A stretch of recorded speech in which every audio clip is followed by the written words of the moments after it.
말씀으로 하나님께서 부르신 은혜라는 제목으로 말씀을 전하려고 합니다. 아시는 대로 미국 대통령 선거가 끝나고 이제 내년 초에 새로운 정부, 트럼프 행정부가 들어설 예정이죠. 제가 이 시간에 정치 이야기를 하려는 것이 아니라 선거를 통하고 지금까지 일어나는 일들 가운데 한두 가지 눈여겨볼 대목이 있어서 말씀을 드립니다. 마침 지금 얼마 되지 않았는데도 마치 자기가 대통령에 당선된 것 같은 그런 느낌도 있고, 세간의 말도 많고 성공했다 하는 이런 소리도 있고, 이 선거를 통해서 아주 대통령 당선자보다 더 유명해진 사람이 한 명 있지요. 누구십니까? 근데 그거 신문에 났어요. 왜들 그렇게 잘 알죠? 저는 제 생각만 그런 줄 알았거든요. 근데 일부 예배 때도 이렇게 물어보니까 다 일론 머스크라고 하지 장덕재라고 얘기하는 사람은 한 명도 없더라고. 그죠? 제가 그런 생각이 들고 여러분이 드는 것처럼 정말 이번 선거에서 가장 성공한 사람, 테슬라 CEO 일론 머스크라 할 수 있겠죠. 사실 이 사람은 돈도 많고 명예도 있고 우주선을 보낼 정도로 대단한 사람이잖아요. 그 기술이 나사보다 뛰어나다 이런 얘기까지 나올 정도니까 우리가 생각하고 있는 것보다 정말 대단한 인물 중에 인물이죠. 그런데도 우리가 이 사람을 성공했다 이렇게 다시 한번 이야기하는 것은 그가 지금까지 이룬 업적 그런 것 때문이 아니라 앞으로 트럼프 행정부에 들어가서 나라를 위해서 일할 일꾼으로 택함을 받았기 때문이지 않겠습니까? 그래서 그 일이 나라 일을 하기 위해서 부름받은 그것을 자기도 얼마나 영광스럽게 생각하는지 백악관에 들어가는 사진을 찍어 가지고 자기 소셜미디어에 올리기도 하고 자랑하는 것, 그게 또 신문에 났잖아요. 그죠? 우리 모두도 이렇게 백악관에 들어가서 일하는 것이 이 사람이 그 이전에 어떤 명예나 재물보다 귀하게 여기고 자랑하는 것처럼 우리도 아마 그것을 자랑스러운 일이라고 부인할 수도 없잖아요. 그죠? 사실이지 않습니까? 아주 영광스러운 일이죠. 그런데요, 이분보다 더 아주 특별한 놀라운 한 분이 더 있죠. 그분은 누굴까요, 여러분? 일론 머스크는 다 아는데 이분은 27살에 한 나라의 백악관 대변인으로 발탁된 사람이에요. 나이 27. 여기 27보다 더 저거 하신 분 계십니까? 요 애기 같아도 27 지났어요, 지휘자. 27 지났죠? 저분도 지났을걸요? 더 지났을 거예요. 근데 여기 저는 당연히 가깝긴 한데 지났죠. 다 그런데 아주 철도 없고 뭐 아무것도 모를 27에 한 나라 수반의 대통령의 대변인, 행정부의 대변인으로 발탁이 됐다. 이 뭐 개인적인 영광뿐만 아니라 가문의 영광이고 그런 인물을 배출한 학교의 영광이고 뭐 대단한 일이죠. 캐롤라인 레빗이라고 하는 사람인데 이렇게 선거하는 과정에서 그의 능력을 인정을 받아서 불과 27세 그죠? 당당하게 이렇게 나라의 일을 위한 부름을 받았잖아요. 그래서 온 세상을 떠들썩하고도 남을 만한 부르심이라고 할 수 있죠. 제가 우리 이 가까이에 있는 현실에 있는 부름에 대해서 두 사람의 부르심에 대해서 말씀을 드렸는데 이것은 오늘 우리가 읽은 말씀이 부르심에 대한 말씀이잖아요. 로마서 맨 앞부분에 이 두 사람 나라에서 불렀다 해서 영광스럽고 대단하다 신문에 날 만한 그런 일인데 이것하고 비교조차 할 수 없는 하나님의 부르심에 대한 말씀이 오늘 우리가 읽은 본문의 말씀이잖아요. 여러분, 하나님께서 우리를 부르신 그 부르심과 한 나라에서 불러서 백악관에 와서 일하라고 부른 이 미국 행정부가 불러준 그것과 두 가지 중에 어느 것이 더 위대하고 감격스럽고 더 영광스럽겠습니까? 나라에서 부른 거 아니고요. 우리는 소원이 뭐 나라에 가서 한번 일해 보는 거이지 않겠습니까? 그죠? 그런 꿈들 안 꾸세요? 다들 그럴 거예요. 그래서 젊었을 때 정치도 공부하고 또 세상에 관심도 갖고 데모도 해보고 뭐 여러 가지 일도 하는데, 사실 이런 나라의 부름보다 더욱 더 뭐 이루 비교조차 할 수 없는 것이 우리를 부르신 하나님의 부르심인 줄로 믿습니다. 그죠? 오늘 저는 여러분 아멘이 조그만한 것처럼 얼른 안 되는 것처럼 그런 느낌이 있긴 하지만, 오늘 말씀을 통해서 하나님께서 우리를 부르신 그 은혜가 얼마나 크고 감사하고 또 영광스러운 일인지 새롭게 발견하시고, 또 그 부르심에 대한 감동도 회복하시고, 또 그것이 헛되지 않도록 하나님께도 영광을 돌릴 뿐만 아니라 그 부르심대로 살았더니 우리 믿음 생활도 재미있고 행복하고 능력 있는 믿음 생활하는 우리 모두 되기를 간절히 기원합니다. 그 부르심에 대해서 잘 알고 그것을 소중히 여기고 그 부르심에 순종함으로 나아갈 때 그런 은혜가 나타나지 않겠습니까? 그죠? 불러주셨는데도, 하나님이 부르시는데도 그게 무슨 뜻이 있는지 의미가 있는지 소중하게 생각해야 될지 말아야 될지 고민하고 그런 정도의 믿음이라면 무슨 역사가 나타나겠습니까? 그래서 오늘은 우리가 하나님께서 우리를 부르신 것에 대해서 다시 한번 살펴보고 되돌아보고 그 부르심의 의미를 한번 찾아가는 시간이 되면 좋겠습니다. 하나님의 부르심은 우리가 말로 표현할 수 없을 정도로 영광스러운 부르심이죠. 여러분 그렇게 생각하긴 하십니까? 한 5번만 하면 되시고 나머지는 아직은 잘 모르는 것 같아요. 그럼 여러분 그냥 질문부터 한 가지 하고 가시죠. 여러분은 하나님이 부름받은 분들은 맞습니까? 그런데 자랑스럽지는 않군요. 부름받은 것은 아는데 그걸 뭐 굳이 자랑스럽다고까지는 할 것 없겠다. 제가 이제 좀 파악이 됐습니다. 이 원고에 없는 거예요. 그렇지만 제가 아무리 생각해보고 이 말씀을 묵상해도 하나님의 부르심은 대통령의 부름보다는 비교할 수 없을 정도로 귀하고 또 영광스러운 부르심이지요. 오늘 말씀 보면 1절에 예수 그리스도의 종 바울은 사도로 부르심을 받아 하나님의 복음을 위하여 택정함을 입었다 그러죠. 이 1절은요, 이 로마서라는 것이 편지잖아요. 우리가 읽은 말씀이 편지라고요. 사도 바울이 로마에 있는 사람들에게 보내는 편지를 쓰면서, 우리가 편지 쓸 때 뭐라고 그래요? 누구 전상서 이러기도 하지만 나는 누구다 하고 발신인과 수신인을 밝히잖아요. 1절은 편지를 쓰는 사도 바울이 자기가 어떤 사람인지를 내가 발신자입니다 하고 이제 자기 소개를 하는 표현이죠. 로마 사람들에게 편지를 쓰고 있는 나라고 하는 사람은 종입니다. 하나님의 부름받은 자입니다. 복음을 위해서 택함을 받은 사람입니다. 이렇게 3가지로 자기를 소개하고 있다고요. 그 표현들을 보면 자기를 종이라고 소개하죠. 부름받은 자, 종, 부름받은 자, 택함 받은 자라고 이제 자기 발신인으로서 자기를 소개하고 있습니다. 가만 생각해 보세요. 여러분, 종이 된 것이 뭐가 그렇게 자랑스럽다고 다른 사람에게 나를 종이라고 할까요? 여러분 중에 한 분을 제가 등을 툭 치면서 우리 교회의 종이십니다 이러면 여러분 뭐요?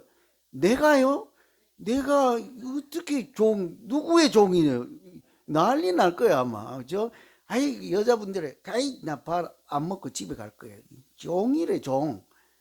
그런 거잖아요. 그런데 사도 바울은 자기를 종이래. 그리고 무슨 택함을 받았길래 택함 받은 자라고 소개를 할까? 우리 같으면요, 이 사도 바울이 아시는 대로 대단한 인물이잖아요. 오히려 종이다, 택함 받은 자다 뭐 이렇게 소개하지 않고 나는 히브리 대학에 철학 박사 학위를 받은 PhD입니다. 뭐 이렇게 소개해야 되지 않아요? 아니면 율법에 정통한 사람이라고 하든지 당대의 최고의 석학인 가말리엘 문화생, 그러니까 요즘으로 치면 미국으로 치면 하버드대 출신입니다. 뭐 이런 얘기로 자기 명함에 쭉 써야 되지 않겠습니까? 아니면 여러 나라의 언어를 잘 알고 있으니까 나는 5개 국어에 통달한 언어의 능력자입니다. 뭐 이런 식으로 자기를 소개해야 되는데 그런 얘기는 하나도 없어요. 다 빼고는 뭐래요? 나 종, 부름받은 자, 택함 받은 자, 이렇게 소개할 때는 그 사람 바울에게는 그 PhD나 박사학위나 무엇이 어떤 타이틀보다도 종이 된 것이 고맙고 감사하고 자랑스럽고 먼저 자기 정체성을 밝히는 타이틀이라는 거죠. 왜 그럴까? 제가 한번 생각해 보니까 우리가 다 알고 있는 대로 이 사도 바울이라고 하는 사람은 예전에 예수 믿는 사람들을 따라다니면서 박해하면서 다녔잖아요. 외국에까지 가서 예수 믿는 사람을 잡아다가 이렇게 박해했던 사람이라서 나중에 회심하고 자기 자신을 소개할 때 뭐래요? 나는 죄인 중에 괴수라, 이렇게 소개할 정도로 대단한 허물 많은 사람, 하나님을 대적하던 인물이었습니다. 그런데 그 사람을 하나님이 불러서 죄를 깨닫게 하시고 허물을 덮어주시고 죄 사함을 받게 하시고 이렇게 하나님이 다 받아주셨잖아요.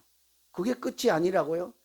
잘못했으면 내가 네 죄를 용서해 줄 테니 아무도 보이지 않는 산속이나 시골 어디 구석에 가서 딱 처박혀서 그냥 쥐 죽은 듯이 숨도 쉬지 말고 조용히 살거라, 이렇게 해야 될 텐데 하나님은 그렇게 하지 않고 뭐래요? 내가 너를 다 용서하고 허물을 덮어주니 이제부터 너는 어디 가서 조용히 살 인물이 아니고 숨어서 부끄럽게 지낼 인물이 아니고 과거가 어떻든들 하나님 나라의 큰 일을 위해서 이렇게 헌신하고 수고해야 될 인물이니라. 내가 너를 그렇게 택하였으니 이제부터 정신 차려라. 그런 인물이지 않습니까? 여러분, 하나님의 부르심은요, 우리가 생각하는 것보다 훨씬 귀하고 가치 있고 자랑스럽고 영광스러운 부르심인 줄로 믿습니다. 잘 이해가 안 되고 그러면요, 바울의 입장을 생각해 봐요. 허물 많고 죄 많은 이런 사람을 단순히 용서하지 않고 너 이제 앞으로 여기 하나님 앞에 여기 나와서 내가 시키는 일을 하며 온 세상을 살리는 일을 한번 해보지 않겠니? 얼마나 감격스럽겠습니까? 혹시 잘 이해가 안 되면요, 여러분 성경에 보면 모세나 이사야 같은 아주 위대한 인물이 있잖아요. 여러분 모세는 아시죠? 아, 몰라요? 이사야는 아십니까? 선지자. 이사야는 여러 왕대에 걸쳐서 선지자, 하나님의 뜻을 그 왕에게 전달하고 백성에게 전달하는 이런 인물인데, 왕을 하나 섬긴 게 아니라 여러 명의 왕을 섬길 정도로 대단한 인물이라 나라가 적이 쳐들어오거나 재앙을 당하면 그 왕들이라 하더라도 이 이사야 선지자에게 가서 하나님의 뜻을 물어야 될 정도로 큰 인물이죠. 이사야가 66장으로 된 성경의 아주 큰 예언서이지 않습니까? 모세는 어떤 인물이에요? 그 당시에 대제국인 이집트, 애굽의 황제인 바로에게 가서도 하나님이 그를 어떤 존재로 일하게 했습니까? 이제 너는 바로 앞에 가서 신과 같은 존재로 내가 만들어 줄 것이라. 신적인 존재라고요, 모세가. 그런데도 하나님이 이런 사람들을 부를 때 다들 뭐래요? 나는 말을 잘 할 줄 모릅니다. 나는 아직 부족합니다. 준비가 안 돼 있습니다. 오호라, 이제 내가 죽게 되었구나. 허물이 많은 사람이니 하나님 앞에 나아가서는 내가 어떻게 그 숨을 제대로 쉬고 살 수 있겠는가 하고 자기 부끄러움을 보고 회개하는 마음으로 나 이제 죽었어, 이런 인물들이잖아요. 그런데도 하나님은 그런 자를 이렇게 불러서 크고 놀라운 비밀한 홍해 바다를 가르는 하나님의 일을 하시지 않았습니까? 그래서 우리가 생각하는 것보다 하나님의 부르심이 정말 대단한 부르심이 있죠. 잘 살펴보면 항상 하나님은 낮은 자를 부르시고 약한 자를 부르시고 죄인을 부르시고 허물 있는 사람을 부르시고 믿음이 없는 자를 불러서 어떻게 해요? 오히려 더 강한 자를 부끄럽게 하시고, 그렇게 우리가 세상이 생각지 못하는 크고 비밀한 하나님의 역사를 이루어 가시는 부르심이 바로 하나님의 부르심인 줄로 믿습니다.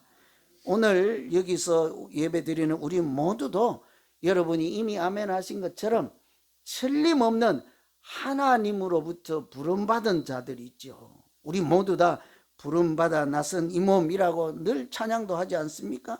생각해 보세요. 우리가 어떤 인물이었습니까? 허물도 많고 하나님도 모르고 인내심도 부족하고 끌빛나도 끌빛하면 이제 하도 부릉내고, 그죠? 얼마나 우리가 연약하고 믿음도 없고, 오늘 교회 나왔다가 내일 또 안 나왔다가 하나님을 안다고 했다가 모른다고 했다가 하나님 사랑하나이다가 주여 사랑하나고 있다가 내일 가면 내가 언제 그랬습니까 하고 뭐 이렇게 그럴지라도 하나님이 그때마다 우리를 내치는 게 아니라 뭐래요? 네 다른 데 가지 말고 떠나지 말고 여기에 머물러서 이제부터 내가 너에게 주는 사명을 감당하며 사람을 낚는 어부가 되라 하면서 그렇게 생명의 길로 우리를 인도해 준 줄로 믿습니다. 우리가 너무 연약하니까 부름받을 때 하나님 뭐래요? 너 혼자 이 일 잘 해라 하지 않고 내가 항상 너와 함께 할 것이라, 때로는 내가 너보다 앞서가 있을 것이라, 때로는 내가 강한 오른손으로 너를 붙잡아 주리라, 두려워하지 말라, 놀라지 말라, 이러면서 오늘 우리를 지금까지 이렇게 인도해 주시지 않았습니까? 여러분, 저는 1절에서 7절까지 읽으면서 참 눈물겨운 절이요, 7절이에요. 7절. 로마, 이게 성도들에게 사도 바울이 편지를 보내는 말씀이잖아요. 이 로마에 있는 성도들도 사도 바울이 자기 스스로 하나님으로부터 부름받은 것에 대해서 눈물겹도록 감사하고 또 그것이 얼마나 귀한 줄 알고 영광스러운 줄 알고 이런 것을 로마 사람들도 같이 느끼고 알게 되기를 간절히 바라는 사도 바울의 마음을 한번 짐작이라도 한번 해보세요. 눈물겨운 소리예요. 로마 사람들에게 그런 거예요. 자기가 그렇게 느끼는 것처럼 나는 로마에 있는 당신들도 하나님이 사랑하시고 하나님이 불러주셔서 거룩한 존재로 살게 하신 로마에 있는 성도가 뭡니까? 거룩한 사람들이지 않겠습니까? 로마에서 하나님의 사랑하심을 받고 성도로 부르심을 받은 모든 사람들이라고 그들을 불러주잖아요. 이 사도 바울의 심령은, 오늘 마음은요, 우리를 향해서도 똑같아요. 여러분이 잘 알지 못해서 아멘 할까 말까 주저하지만 하나님이 보시면 뭐래요? 여러분은 하나님이 지극히 사랑하시고 거룩한 무리로 살아갈 수 있도록 이렇게 성도로 불러주신 분들인 줄로 저는 확신하고 아멘합니다.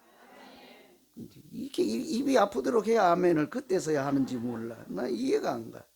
여러분, 우리 모두요, 그렇게 하나님이 사랑하시고 우리가 잘 모르니까요, 여러 번 얘기하는 거예요. 사도 바울을 통해서, 로마서를 통해서 너희는 그냥 함부로 그냥 이렇게 주눅 들어서 살 그런 인물들이 아니라 하나님이 불러주셨다니까 어떻게 해야 돼요?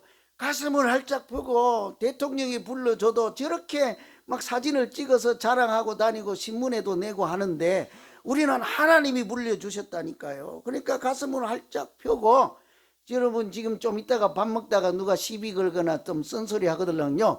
딱 일어나서 한 소리 하세요. 뭐라고 할까요? 배고파 그러지 말고 나는 이래봐도 하나님이 불러준 사람이야. 왜 그래? 그죠? 그럴 수 있어야 된다고요. 우리 다 하나님이 불러주신 존귀한 사람들이지 않습니까? 기꺼이 사도 바울이 하나님의 종으로 사는 것을 자랑스럽게 여기는 것처럼 우리가 거룩한 사람으로 부름받은 자로 살면 하나님께서 우리 믿음 생활이 생명력 있게 하시고 능력 있는 믿음 생활, 행복하고 재미있는 믿음 생활 되도록 도우시고 함께 하실 줄로 믿습니다. 부름받은 자인 것에 대해서 잘 깊게 생각하시고 자랑스럽게 생각하시고 귀하게 생각하십시오. 두 번째, 하나님의 부르심은요, 목적이 분명한 부르심이라고 할 수 있어요. 하나님이 우리를 부르실 때는 그냥 불러주지 않습니다. 틀림없는 무슨 이유가 있고요, 하나님이 가지고 계시는 특별한 계획하심이 있어서 하나님이 가지고 계신 큰 그림에 준해서 우리를 불러주시는 것이지 않겠어요? 1절에 보면 예수 그리스도의 종 바울은 사도로 부르심을 받아 하나님의 복음을 위하여 택정함을 입었다 그러잖아요. 자기를 소개하는 표현이 나는 종이고 부름받은 자고 택함을 받았다라고 하는 이야기를 하는데 거기에 빼놓은 구절이 하나 있죠. 뭐예요? 하나님의 복음을 위하여 나를 불러주셨다. 하나님의 일을 위해서 나를 종으로 삼아주셨다. 하나님의 일을 위하여 나를 일꾼으로 불러주셨다. 하나님이 부르신 이유가 뭡니까? 목적이 하나님의 일을 위해서 불러주셨다는 거예요. 여러분, 하나님이 하나님의 일을 위해서 불러주시면 그 일을 하실래요? 하요? 그러면 연말에 제가 기도해보고 하나님이 여러분은 홈장으로 부르시고 선교회장으로 부르셨다고 하는데 하시겠습니까? 완전히 앞뒤가 안 맞는 거야. 여러분, 이번에 임직 받으시는 권사님들, 여러분은 하나님이 기름 부으시고 택하셔서 권사로 임직하시는 줄로 믿습니다. 여러분은 하나님의 부름받은 자이십니다. 미리 받은 분들은 아멘 해봐야 소용없어. 자기들은 안 할 거면서. 그렇게 아멘 해놓고는 이게 하나님의 일입니다 하면 아니야. 이 앞뒤가 안 맞는 거예요. 그죠? 여러분, 우리가 하나님의 일이 뭔지를 잘 몰라서 그래요. 하나님이 우리를 부르신 목적을 잘 몰라서 그래요.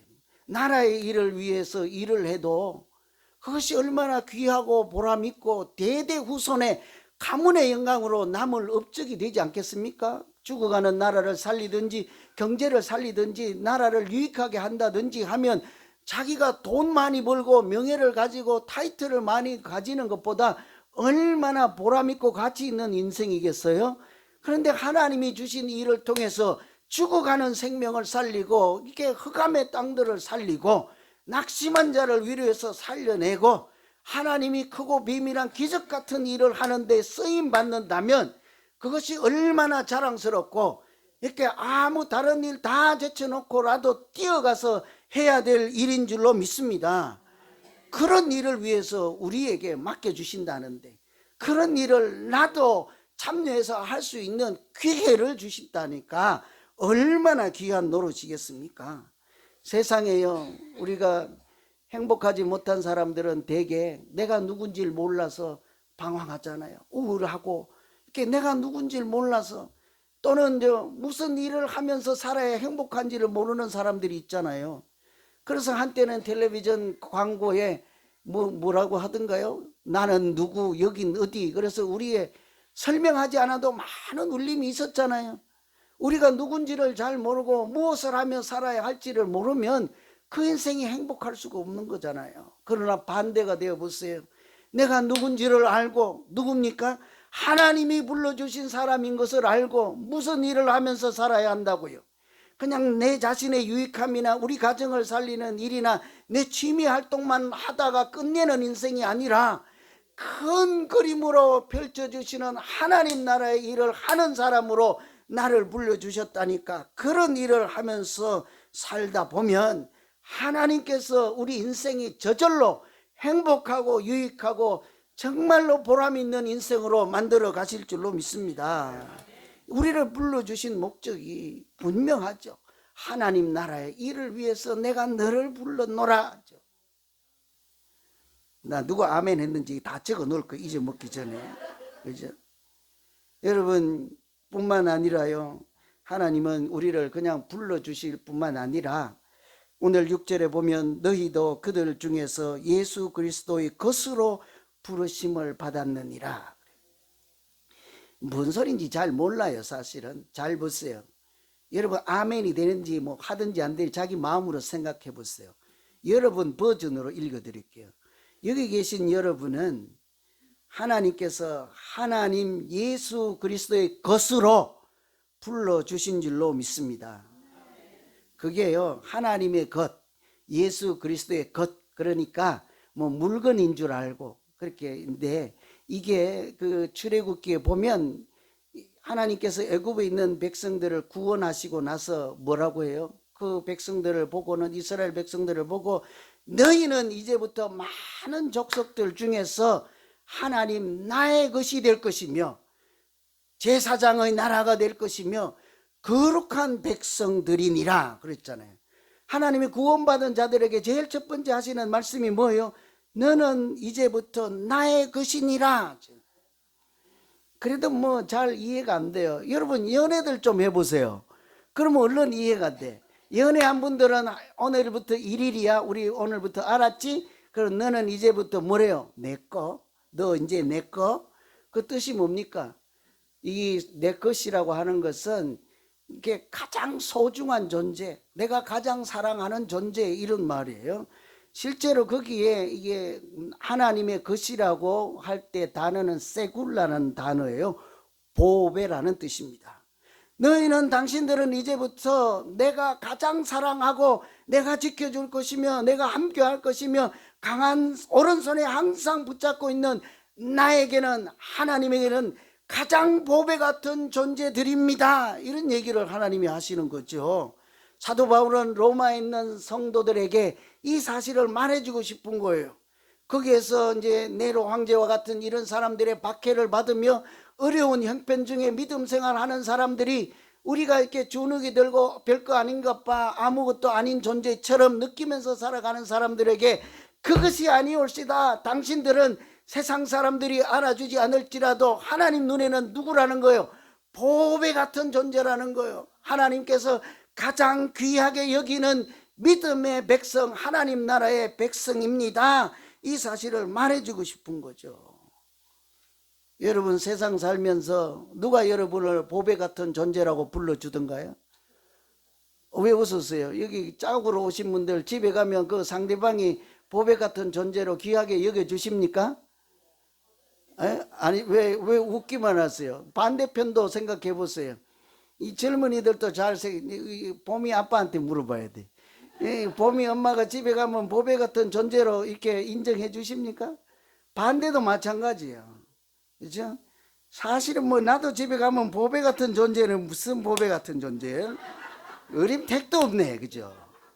여러분 그렇다고 기죽을 필요 없어요. 왜요? 세상 사람들이 우리를 그렇게 봐주지 않을지라도 누가요? 하나님이 이제부터 너는 나에게 보배 같은 존재이니라 하신다면 세상 사람들이 아무리 무시하고 멸시하고 알아주지 않을지라도 하나님의 그 크신 사랑과 은혜면 족하지 않겠습니까? 그것이면 되는 줄로 믿습니다. 이 정말로 이분은 어느 교회 장로님인데요. 실제로 대사입니다. 대사, 나라의 대사.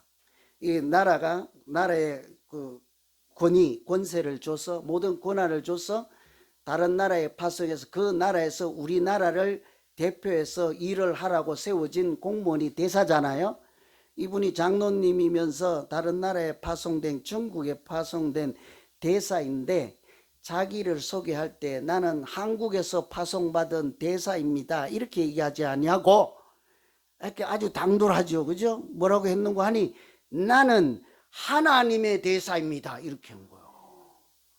여러분 중에도 그럴 수가 있나 하고 눈빛이 조금 이상한데요.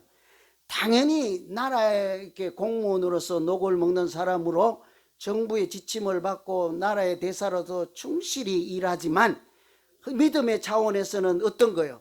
나는 나라를 대표하는 대사이기도 하지만 더 큰 그림에서는 하나님 나라의 대사입니다 하는 마음이 있으니까 항상 나라의 지침뿐만 아니라 자기를 보내시고 택하시고 종으로 임명한 하나님의 뜻을 묻기 위해서 불식 항상 기도하는 거예요. 밤낮으로 하나님의 뜻을 구하는 기도를 하는 거예요.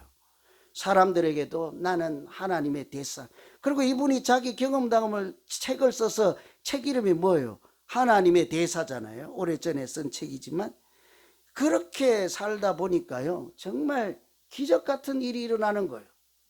여러분 잘 들어보세요. 우리가 아무것도 아닌 것 같아도 하나님이 나를 불러준 사람이야 하고 가슴을 펴고 나는 하나님이 인정하시고 하나님 나라의 일을 맡겨주시고 시켜준 사람이야 하고 이렇게 믿음 생활을 하면 이분처럼 기적이 나타나지 않겠어요? 당시에 중국이 사스라는 질병이 퍼져서 온 나라가 재앙이고 많은 사람들이 죽어나가서 그 나라에 온 다른 나라에서 온 주재원들, 경제인들 또 뭐 대사 이런 분들이 다 본국으로 돌아가고 탈출하기 바쁜데 이 사람은 자기를 하나님의 대사라고 생각하니까 정부에서 철수해라 해도 잠깐만요. 나는 한 곳에 더 확인해야 됩니다. 어디에? 하나님의 뜻을 묻는 거예요.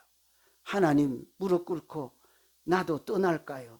우리도 이 땅을 떠날까요? 그분이 받은 대답은 너는 이곳에 머물고 이 땅을 떠나지 말라.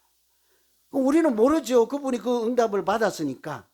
너는 이 땅을 떠나지 말고 여기 머물라 해서 많은 직원들, 부하 직원들이 전부 철수 준비를 하고 하는데 언제 비행기 끊을까요? 언제 탈출할까요? 하는데 딱 회의를 하니까 지금 뭔 소리 하는 거예요? 누구 맘대로 떠납니까? 나는 안 갑니다 하고 설득해서 하나님의 뜻을 따라 거기에 남았대요. 무슨 일이 일어난지 아세요?